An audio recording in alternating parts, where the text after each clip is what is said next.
Hello, Ralph here, NoizeBusters. Today I show you what you can do with a convolution reverb in Bitwig. So let's dive in.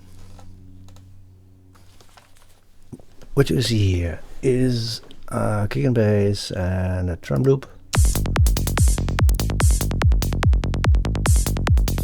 And let's say we want to put a reverb on that drum loop. And you can do funky stuff with the convolution. You can actually drag and drop any loop you have, for example, to into the device, and then you have funky results.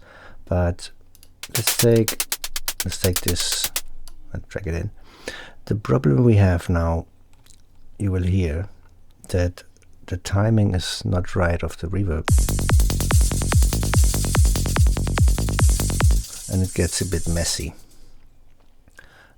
Instead of this, you can solve the problem if you drag that loop inside the project and then bounce it, and then drag it onto the reverb. Then you will have this.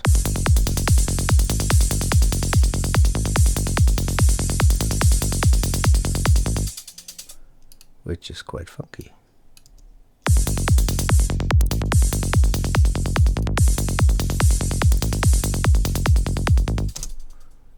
Have fun trying out. Boy.